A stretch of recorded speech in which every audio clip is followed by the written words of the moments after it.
بسم اللہ الرحمن الرحیم۔ ایم ایس بزنس پوائنٹ پر تمام دوستوں کو خوش آمدید کہتا ہوں۔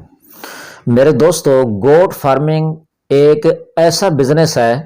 جو در حقیقت ایک غریب کا بزنس ہے۔ امیر آدمی کا بھی بزنس ہے، غریب کا بھی بزنس ہے۔ امیر آدمی اس کو بہت بڑے لیول پر بہت اچھے طریقے سے اس کو کر سکتا ہے، جبکہ ایک غریب آدمی بالکل تھوڑے سے سرمایہ کے ساتھ بھی چونکہ اس بزنس کو کر سکتا ہے۔ تو اس بزنس سے متعلق گوٹ فارمنگ سے ریلیٹڈ میرے اس چینل پر آپ کو مکمل ڈیٹیل کے ساتھ ویڈیوز ملیں گی، کیونکہ میں اس موضوع کو بہت ہی ڈیٹیل اور تفصیل کے ساتھ اپنی ان ویڈیوز کے اندر کور کرنا چاہتا ہوں۔ میرے کئی دوستوں نے میرے کامنٹ سیکشن میں کہا کہ آپ نے جو بزنس آئیڈیاز بعض شیئر کیے ہیں وہ بہت بڑے کروڑوں میں ان کا کام ہے، تو آپ تھوڑے سرمایہ والے جو بزنس ہیں وہ بھی شیئر کیا کریں۔ تو میں یہ جو بزنس ہے گوٹ فارمنگ والا، ایک تو یہ انبیاء کی سنت ہے، اور دوسرا ایک غریب سے غریب آدمی بھی اس کو بہت کم سرمایہ سے سٹارٹ کر سکتا ہے۔ تو انشاءاللہ اس کی ڈیٹیل آپ کو میری ان ویڈیوز کے اندر ضرور ملے گی۔ تو اب چلتے ہیں کہ گوٹ فارمنگ سے متعلق چند بنیادی اصول جو ہے وہ کون کون سے ہیں جن پر عمل کر کے آپ ایک کامیاب گوٹ فارم سٹارٹ کر سکتے ہیں اور اپنے گوٹ فارم کو عروج پر لے کر جا سکتے ہیں۔ تو دوستو، سب سے پہلی گزارش یہ ہے کہ جب آپ جانور خریدنے کے لیے جائیں گے تو وہاں پر خریداری کے دوران سب سے پہلے جو بنیادی بات ہے جو ذہن کے اندر آپ نے رکھنی ہے کہ کوئی بھی جانور بیمار نہ ہو، لاغر کمزور نہ ہو، اس کو کسی قسم کی بیماری نہ ہو، یہ مکمل چیک کر کے آپ نے خریدنا ہے۔ جب آپ ایک اچھا صحت مند جانور خرید کر اس کو لے آئیں گے اپنے فارم کے اندر،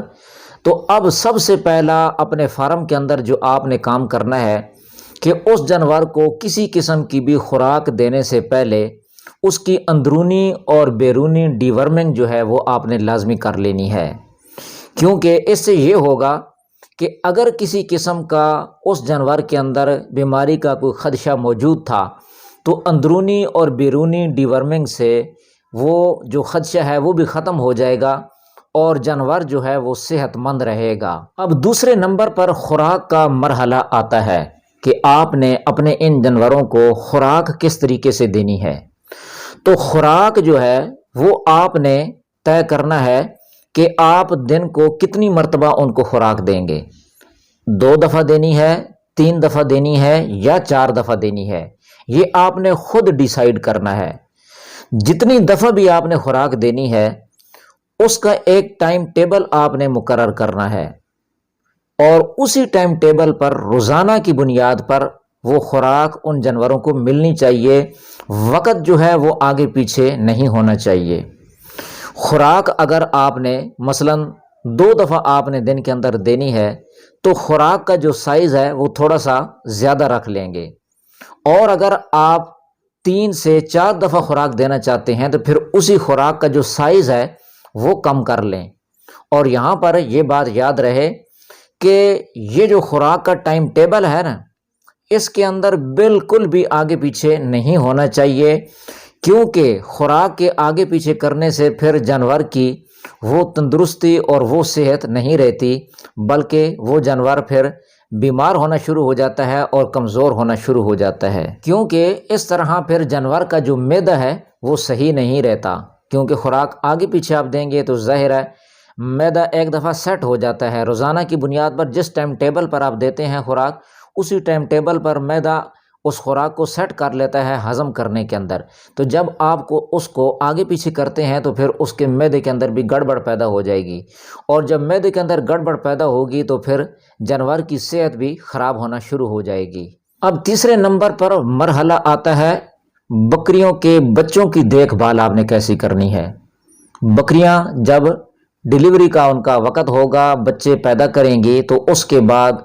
ان کے بچوں کی جو دیکھ بھال ہے وہ 15 سے 20 دن آپ نے اس کے اندر بالکل بھی سستی نہیں کرنی۔ یعنی کیا مطلب ہے ان کی دیکھ بھال کا کہ اگر گرمی ہے تو گرمی سے بچانا ہے، اور اگر سردی ہے تو سردی سے ان کو بچانا ہے، اور 15 سے 20 دن آپ نے بکریوں کے پاس کھڑے ہو کر ان کے بچوں کو بکریوں سے دودھ پلوانا ہے۔ یہ چیک کرنا ہے کہ بچہ رج گیا ہے یا نہیں، یا بھی بھوکا ہے، اس چیز کو آپ نے نوٹ رکھنا ہے۔ اور اس کے ساتھ ساتھ اگر بچوں کو کچھ نزلہ، زکام، کھانسی وغیرہ ہے تو فوری طور پر اس کا علاج کرنا ہے، کیونکہ یہ جو بکریوں کے بچے ہیں یہی آپ کے فارم کو اوپر اٹھانے والے ہیں، اسی سے آپ کا فارم بڑھے گا، اسی سے آپ کو ترقی ملے گی۔ تو جب آپ